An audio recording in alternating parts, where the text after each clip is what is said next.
এক শ্রেণীর বদমাইশ মার্কা লোক যুক্তি দাঁড় করিয়ে এটাকে মাকরু, সেটাকে হালাল, সেটাকে জায়েজ, সেটাকে হারাম না প্রমাণ করার জন্য ব্যতিব্যস্ত হয়ে যাবে। দেখেন, আল্লাহর নবী একটা এলাকায় যাচ্ছিলেন, একজন সাহাবী জিজ্ঞেস করে বসলেন, আল্লাহর নবী, আমরা যেই এলাকাতে যাচ্ছি এই এলাকায় মিতউ বিজর নামে একটা নেশাদ্রব্য পাওয়া যায়। আল্লাহর নবীকে নেশাদ্রব্যের কথা উল্লেখ করা হচ্ছে।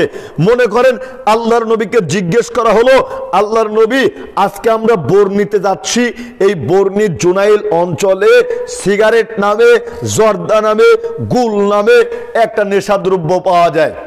আল্লাহর নবী তখন কোনো নেশাদ্রব্যের নাম নিলেন না। তখন আল্লাহর নবী বলছেন, কুল্লু মুস্কিরিন খমরুন ও কুল্লু খমরিন হারামুন, প্রত্যেক বিবেকের ক্ষতিকারী বস্তুই হচ্ছে মদ, আর প্রত্যেক মদই হারাম। প্রত্যেক বিবেকের ক্ষতিকারক বস্তুই কি? মদ, নেশাদ্রব্য। বিবেক যদি ক্ষতি করে, মানে এখানে নাম হিসেব নাই, হিসাব হচ্ছে মস্তিষ্কের বিকৃতি ঘটায় কিনা। মস্তিষ্কের যেই বস্তু বিকৃতি ঘটাবে সেই বস্তুই মদ, আর সেটা অবশ্যই হারাম, অবশ্যই হারাম। এবার আপনার যুক্তি, আপনি কি যুক্তি দিবেন যে আমি যতই খাই না কেন, জর্দা এক কৌটা মাইরা দিলেও আমার বিবেকের কোনো ক্ষতি হয় না, আমি হজম করতে পারি। মানে আপনার মুফতি সাহেবের ফতোয়া হচ্ছে যেই জিনিস হজম করা যায় সেই জিনিস হালাল, ঠিক না ভাই?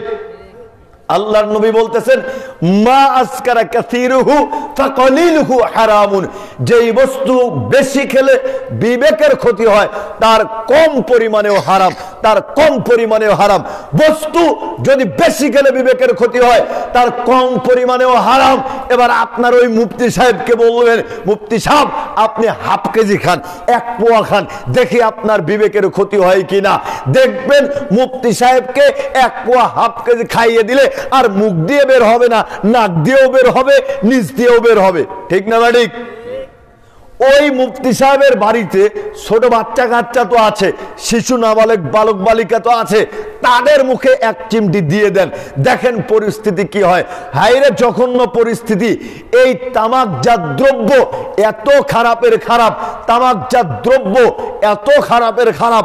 আমার সফর সঙ্গে আছে, জিজ্ঞেস করলে আপনারা বুঝতে পারবেন বিষয়টা। আমরা এবারে রংপুর দিনাজপুরে মাহফিলে গিয়েছিলাম, একেবারে চতুর্দিক দিয়ে তামাক, এই অঞ্চলে আমরা মাহফিল করতেছিলাম। তো অনেক কথা বলতে বলতে আমরা নেশাদ্রব্য সম্পর্কে অনেক কথা বললাম, বলতে বলতে মনে হলো হায় হায় হায়, এ তো তামাকের আখড়ার মধ্যে চলে এসেছি। যা হোক, আলহামদুলিল্লাহ মানুষগুলো খুব সচেতন ছিল, আমাদের উপরে কোনো বিরূপ প্রতিক্রিয়া করে নাই। কিন্তু তাদের থেকে আমরা কয়েকটা স্বীকারোক্তি জানতে পেরেছি। সেটা কি?